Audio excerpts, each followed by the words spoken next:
Welcome to the Artists and Emotions Podcast. Before we get started, I want to let you guys know that the podcast is officially up on not only Spotify, but Apple Podcast. And I just have one big request, and that is that you go to each of those platforms and you not only give us a 5-star rating if you're enjoying the show as much as you seem to, but also give us a review. Give us your thoughts. Whatever we can do to improve the show, just let us know. But without further ado, let's get started.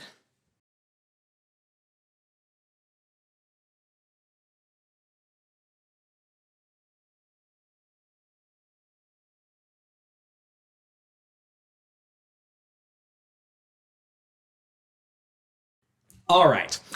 So today I have a very special guest here with me today.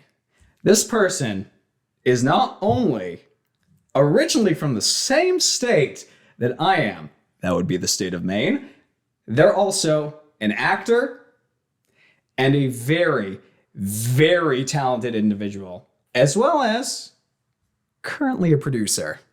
So this is Angelina Buzzelli. Angelina, how are you doing today? Hello, I'm well. How are you, Cody? I'm doing well. So, for all of you who may be asking, Angelina and we only met like October of last year. And it was very apparent we had a lot of catching up that we needed to do because, number one, we both knew somebody from the state of Maine. That's Blake Wright. And then there's Shout out to Blake. Yeah, shout out to Blake. If you guys haven't listened, Blake was on this podcast originally, and his episode is up somewhere. Go give that a listen. But above and beyond that, also our love and drive for the arts, specifically in the acting field, it's very, very parallel. And I would say from our discussions, our journey in the arts in a lot of ways is also very parallel.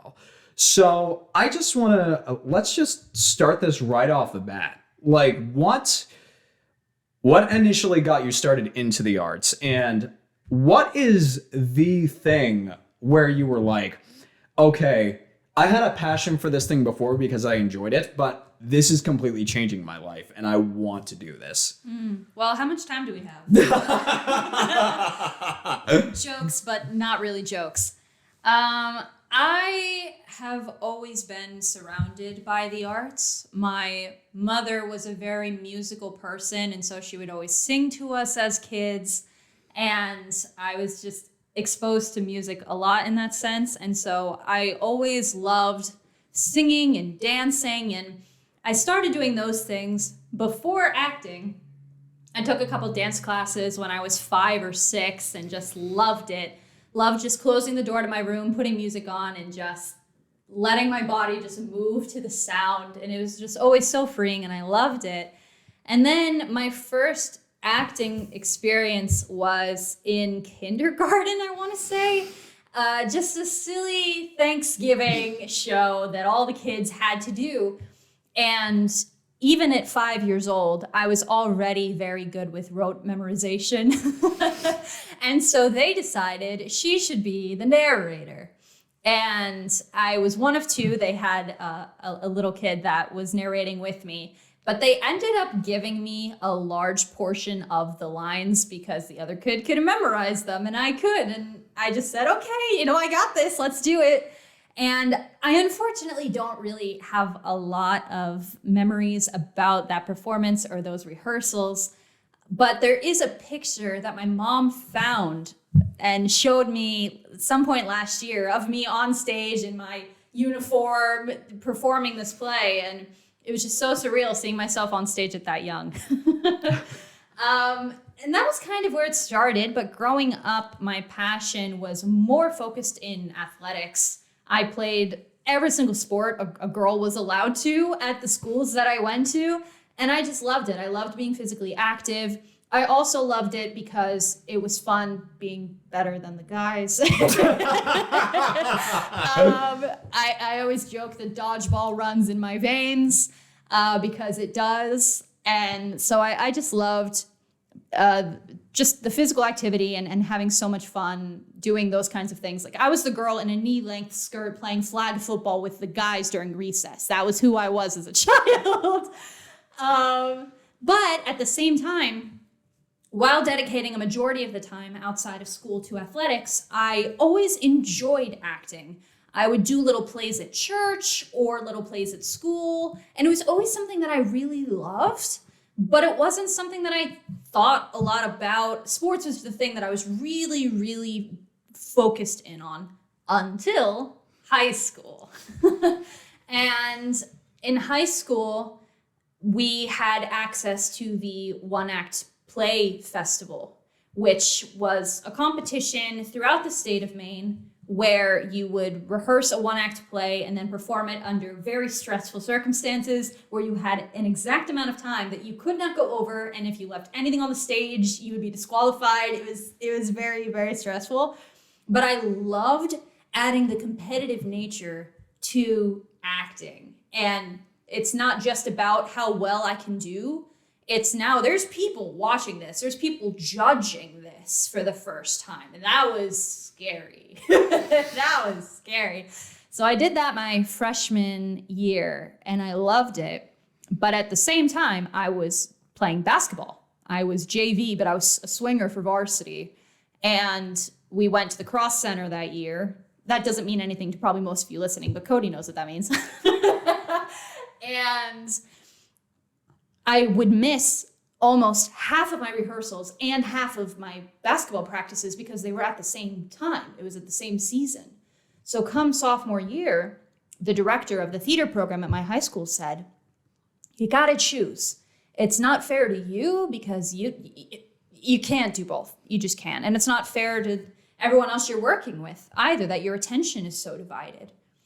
And I had also just completed my first lead role that fall, performing Winifred the Woebegone in Once Upon a Mattress, which was just one of the most magical experiences of my life. And so I said, you know what? I'd rather do this. And that was for the first time in my life where sports was no longer the priority for me. And the rest, as they say, is history. From that moment on, I pretty much never looked back. My junior year, I was already touring colleges in New York because I knew that I wanted to act. I knew that I'd always loved it. But what I discovered between that senior year time frame was that there was nothing that excited me more about going to bed, knowing that I got to wake up the next day and I had rehearsal or I had a performance. There was nothing else in my life up until that point that was that meaningful to me and gave me that kind of fulfillment.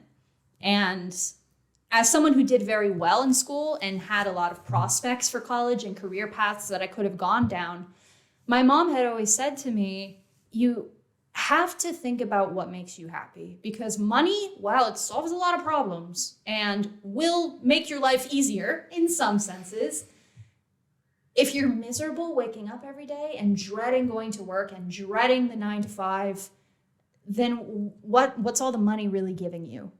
2 weeks of fun vacations a week? It's just not, it's not as meaningful. You need to find something that gives you that passion and that excitement. And I discovered that was acting. But I'm also extremely type A, and I love having structure in my life. I love budgeting. I love having a plan. And I don't know if any of you listening are aware, but the creative field is not exactly a steady and sturdy one at all whatsoever. So I couldn't just go headfirst into it without having some plan of how I was going to support myself. And I also knew at 17 years old that I was not emotionally prepared for the amount of rejection, the amount of just emotional strain that pursuing the arts full-time requires. I just knew that I wasn't ready. So I went to UMaine because that's what students in Maine do when they don't know what else to do with their life. They go to UMaine. And I went in undeclared because I didn't have a plan B. I didn't know who I was outside of an actor because I just loved it with everything inside me. And even though I ended up pursuing a business degree, which is a story for another day, I still was able to be very involved with the arts at UMaine. I did 7 or 8 different shows during my time there. mostly small projects. I didn't do a lot of the really big productions, but 2 of the shows that we did were touring productions during spring break, where we would go into elementary schools and perform this show, oftentimes on the floor of a gymnasium. We didn't have lighting. We didn't have any barriers to change behind for quick changes. So we would literally take those trifold gym mats, the multicolored ones. I don't know if you remember those when you were a kid. So we would literally stand those up and we'd be crouched down behind them trying to change just to not expose ourselves to these innocent children. And just seeing the light in their eyes, watching us, and recognizing that look from me watching some of the biggest stars in Hollywood in their movies was just so humbling. And it's hard to put to words what that felt like. Just that awestruck reaction to me, who at that time, didn't have credits to my name. There was nothing special about me. They were just so in awe of the performance and the characters and the art, which we can obviously all relate to. And I figured out probably halfway through undergrad that I was going to be moving to Atlanta to pursue acting for film when I graduated. And you might say, why Atlanta? Well, all of my family's on the East Coast, from Florida to Maine. So I knew I wanted to stay East Coast. New York was just too much for me. Because originally I'm from New Jersey, and so I've spent a lot of time in the New York area, and I just did not foresee myself enjoying living there permanently. And so I started doing research into other growing markets in this industry. And Atlanta came up over and over again because this research I was doing around like 2016, 17, 18, when it was really blowing up down here for the first time. That was really when the industry the wheels were turning, things were moving down here in Atlanta. And I just had Atlanta in the back of my head through the rest of my undergrad. And then I graduated in 2020. What a year that was. And my plan of moving to Atlanta did not pan out that year, but I instead was able to get involved with community theater more intensely for the first time. There's 2 theater companies, independent theater companies in Bangor, Maine, where I spent a lot of my time growing up, called Some Theater Company and 10 Bucks Theater. And though the pandemic was in full swing at that point, in Maine, it kind of was delayed to get to us. The worst of the pandemic didn't really hit us until the holidays of 2020, a lot of people might say.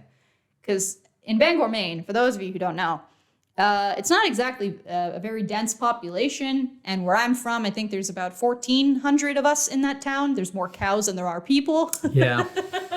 So very rural living. And so the threat of the pandemic wasn't as looming as it was in some other states and some other cities. And so I was extremely fortunate to be just direct offered 3 roles over the span of 3 months where an actor had dropped and they needed someone. The first time was Taming of the Shrew with 10 Bucks Theater Company. And they had an actor drop, and I had 3.5 weeks to prepare for Shakespeare in the Park, which was a lot of work, but it was so much fun. And it wasn't a huge role, so it wasn't too overwhelming. But I got it done, and it went well, and I was like, okay, great. I did it.